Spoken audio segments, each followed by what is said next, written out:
In part 4 of this series, we began our look into the first 4 spirits of the 7 spirits of God, which represent the foundation of the world. We discovered that the light of the first day of creation typifies the wisdom of God, out of which flows all that we know in this existence. This wisdom is joined to understanding, represented by the waters above on the second day of creation.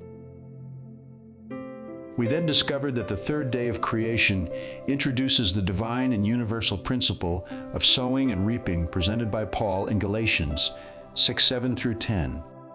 This principle defines God's counsel. Perhaps that is why Paul began with, "Do not be deceived. God is not mocked." Returning to our illustration of the lampstand, note that the first 4 spirits of God are on the first, 7th, 2nd, and 6th branches. When we add these together, we arrive at 16. 16 just happens to be the number denoting love. No wonder John wrote, "So we have come to know and to believe the love that God has for us. God is love, and whoever abides in love abides in God, and God abides in him." The foundation of the world which our Maker established is based on love. In keeping with our list and illustration, we see that the 4th day of creation correlates with the spirit of might, the word might meaning power or strength. In the Genesis account, we read the following: "And God said, Let there be lights in the expanse of the heavens to separate the day from the night, and let them be for signs, and for seasons, and for days and years, and let them be lights in the expanse of the heavens to give light upon the earth. And it was so. And God made the 2 great lights, the greater light to rule the day and the lesser light to rule the night, and the stars. And God set them in the expanse of the heavens to give light on the earth, to rule over the day and over the night, and to separate the light from the darkness. And God saw that it was good."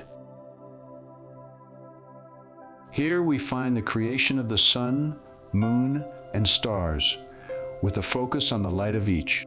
Since the moon is simply a reflection of the light of the sun is the greater light to rule the day, while the moon is the lesser light to rule the night. The idea of rule extends beyond the natural to the spiritual, agreeing with the power and strength of God's foundation. In the following, note how Paul speaks of the glory of the sun, moon, and stars, agreeing with the lights of the 4th day of creation.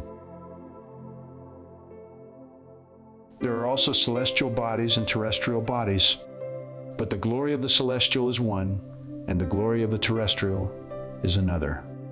There is one glory of the sun, another glory of the moon, and another glory of the stars, for one star differs from another star in glory. As noted, Paul speaks of the glory of the sun, moon, and stars.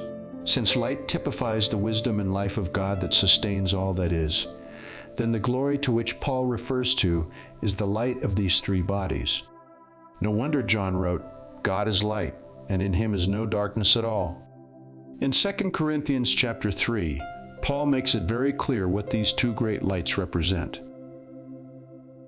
Not that we are sufficient in ourselves to claim anything as coming from us, but our sufficiency is from God, who has made us competent to be ministers of a new covenant, not of the letter, but of the Spirit. For the letter kills, but the Spirit gives life.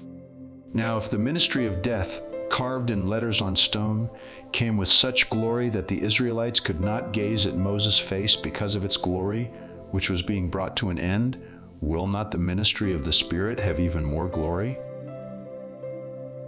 For if there was glory in the ministry of condemnation, the ministry of righteousness must far exceed it in glory. Indeed, in this case, what once had glory has come to have no glory at all, because of the glory that surpasses it. For if what was being brought to an end came with glory, much more will what is permanent have glory. In these passages, Paul contrasts the glory or light of the new covenant with that of the old. Note that he calls the old covenant the ministry of death and condemnation, and the new covenant, the ministry of the Spirit and righteousness, leaving no doubt that the glory of the light of the new covenant far surpasses that of the old. These are the two great lights of the fourth day of creation, the natural pointing to the spiritual. First, the lesser light of the old covenant to rule the night of our being, and the greater light of the new covenant to rule the day of our being. The first or old covenant speaks of the law of God, while the second or new covenant denotes its spiritual nature, which is love. Two great lights, two covenants, old and new, the ministry of death and condemnation, and the ministry of the Spirit and righteousness. This is God's might. Both can be summed up nicely as follows.